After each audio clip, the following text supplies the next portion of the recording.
Eu avisei para vocês que o efeito Elon Musk foi um vendaval, um verdadeiro tornado que virou o STF de cabeça para baixo. E os ministros do Supremo Tribunal Federal sentiram isso. Eu disse para vocês o seguinte: a imagem que o STF passa lá fora é de uma instituição defensora da democracia, uma instituição que julga casos de forma imparcial. A imagem que acontece e que o brasileiro tem é totalmente diferente disso. O Elon Musk mostrou a imagem que nós brasileiros temos do STF lá fora. E como eu disse para vocês, ele mostrou na figura de uma pessoa, o Alexandre de Moraes. O Barroso já descolou do Alexandre de Moraes. E uma decisão do Barroso, uma atitude do Barroso agora, que confronta o Gilmar Mendes e confronta o Alexandre de Moraes, já mostra a mudança de postura do STF. Eles não querem ser queimados lá fora. Olha só o que aconteceu. Bronca de Barroso em corregedor do CNJ indica mudança de postura do STF sobre a Lava Jato. Pois é, eles viram que ficou feio demais. O ministro classificou os afastamentos dos juízes Danilo Pereira Júnior e Gabriela Hadid como ilegítimos e arbitrários. A bronca do ministro Luiz Roberto Barroso, do Supremo Tribunal Federal, ao corregedor Luiz Felipe Salomão, do Conselho Nacional de Justiça, foi vista por interlocutores do presidente do Supremo como uma resposta ao que ele chama de instinto de vingança contra a Operação Lava Jato. Olha a mudança de postura do Barroso em relação às ações que o Supremo, que o Judiciário estava fazendo contra a Lava Jato. Em momento algum, o Barroso se manifestou.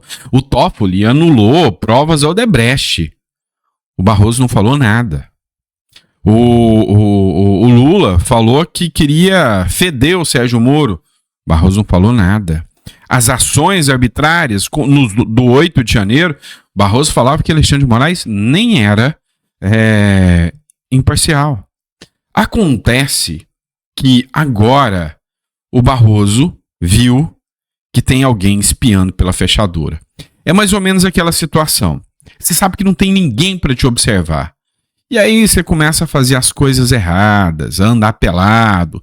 De repente você descobre que tem uma fresta e pelaquela fresta tem alguém mais forte que você te olhando. Congresso norte-americano. Aí você volta a vestir sua roupa e andar normalmente. É isso que está acontecendo. Então, o STF, a partir de agora, começa a vestir uma nova roupa e descolar das decisões do Alexandre de Moraes, que daqui a pouco até o STF vai falar: olha, você foi autoritário mesmo, vamos deixar caçar o Alexandre de Moraes, eu não quero essa pecha para mim. Pode acontecer. O Lira comprou essa briga. O Lira comprou. Tanto é que o Lira deixou bem claro que ele está querendo fazer uma audiência sobre liberdade de expressão, imunidade parlamentar e trazer o jornalista, trazer autoridades para fazer acusações de censura contra o Alexandre de Moraes, no caso do Twitter Files lá, matéria da Revista Oeste.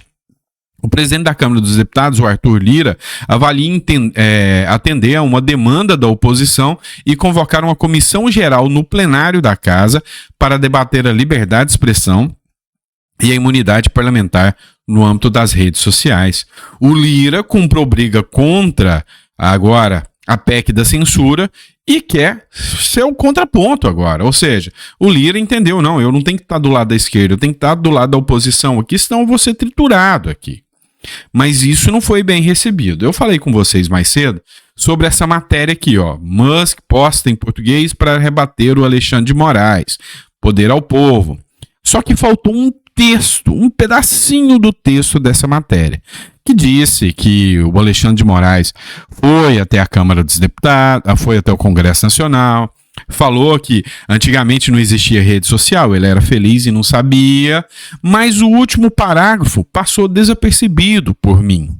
E agora a gente vai analisar ele. Em seguida, depois que o Alexandre de Moraes, presidente do TSE, foi no Congresso, ele se reuniu com o presidente da Câmara dos Deputados, o Arthur Lira, a portas fechadas. O encontro, vale lembrar, não estava previsto na agenda. Você consegue imaginar qual foi o teor do discurso? Você consegue imaginar qual foi o teor da discussão ali dentro da sala do Arthur Lira, a portas fechadas, com o Alexandre de Moraes? Você tem noção do sentimento de tensão do Alexandre de Moraes articulando como um político dentro do Congresso Nacional e dizendo: lembra das suas ações? Pois é. Então no STF, você vai querer peitar isso mesmo? E o Lira deve ter respondido para ele. Isso é suposição. Mas eu acho que os ministros da Suprema Corte também não estão felizes com você, não. O Barroso, que é o presidente, já quer descolar de você. Ou seja, o jogo ali tá ficando complicado, né? O Lira tá com as suas armas. Agora, se o Alexandre de Moraes colocar qualquer peça contra o Arthur Lira vai socorrer-se ao Elon Musk. Fala: ô Elon Musk, eu sou o presidente da Câmara dos Deputados, estou sendo perseguido pelo Alexandre de Moraes. Estou sendo perseguido. E aí, meu amigo, é presidente da Câmara dos Estados Unidos, é só ele dar uma ligadinha para o Congresso norte-americano e falar: eu quero denunciar a perseguição aqui dentro do Brasil. E cá entre nós, vamos lá.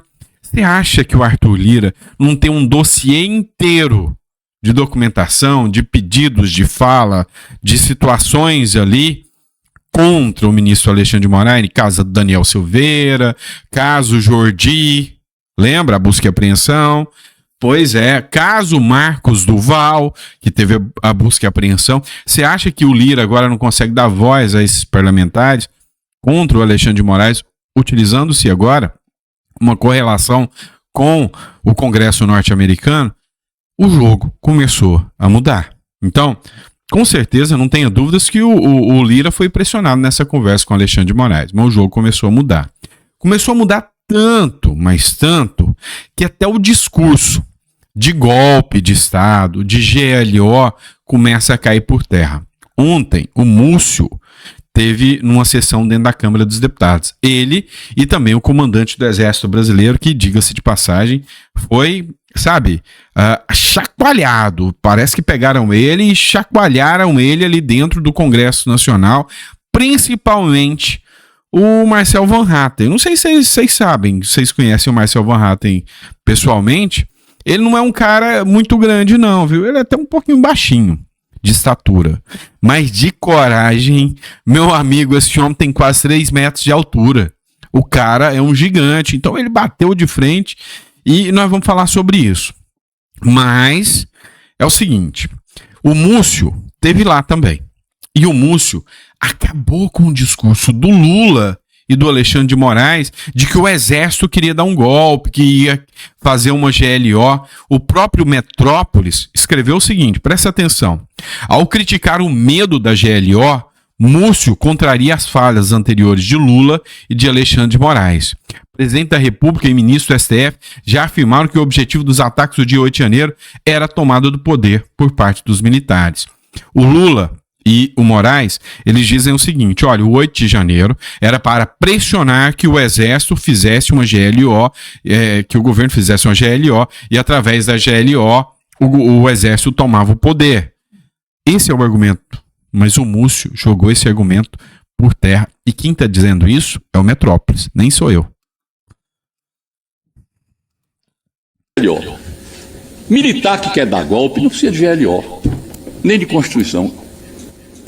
Eles rasgam a Constituição, não há regras, eles são arbitrários, eles são contra a lei. Foi a gente que mandou, sabe? Não aceita GLO, porque GLO, tudo que eles querem é tomar conta do governo. Se eu dou autoridade para eles, eu tinha entregado o poder para eles. Então eu tomei a decisão de dizer para eles: vamos fazer o que tiver que fazer, não tem GLO. A ideia exatamente é que, a partir dessa destruição, essa tomada dos 3 prédios que representam os 3 poderes da República, houvesse a necessidade de uma GLO, e com isso eles estavam pedindo que as forças militares, principalmente o Exército, aderisse a esse golpe de Estado. Eu não quero as Forças Armadas, sabe, na favela, brigando com bandido. Não é esse o papel das Forças Armadas.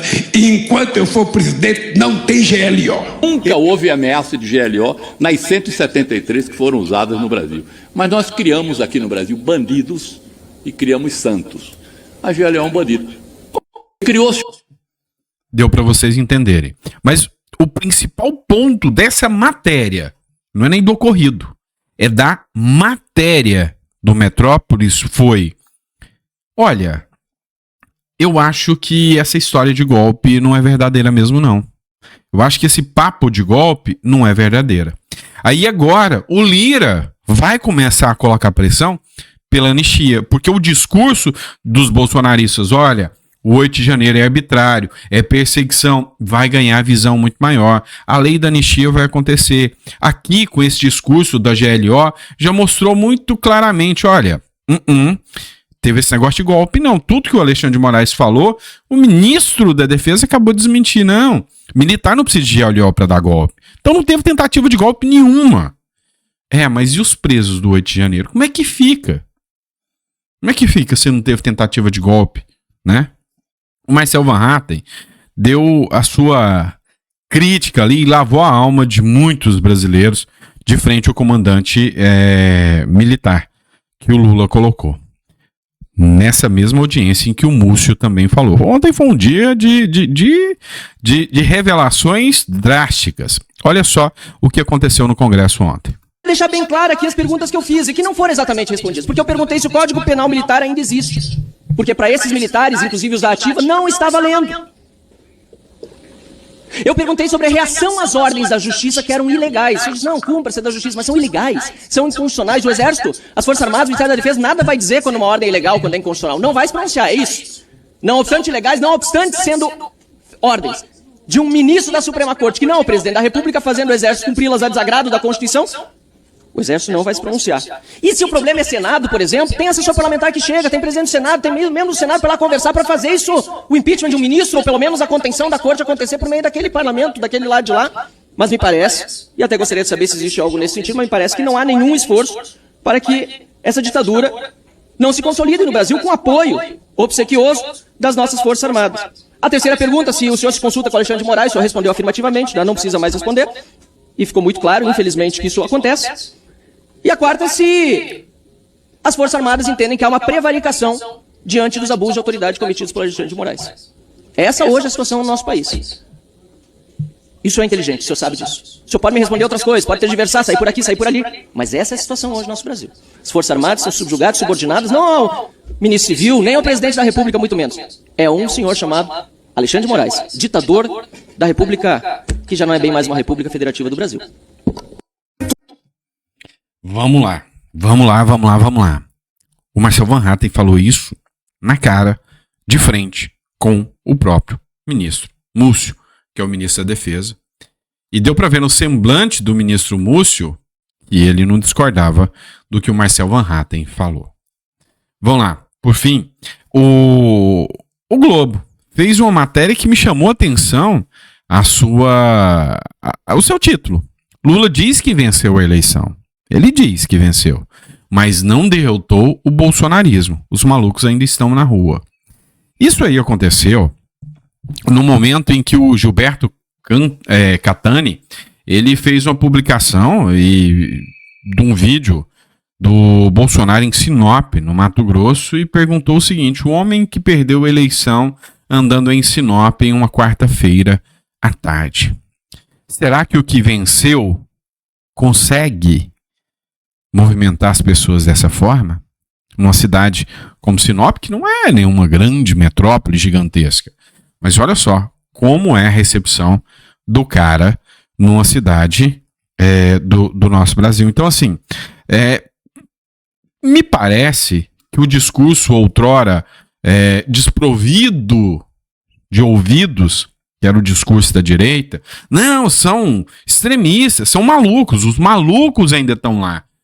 O discurso do Lula. O Lula falou, os malucos, nós não derrotamos o bolsonarismo, os malucos ainda estão aí.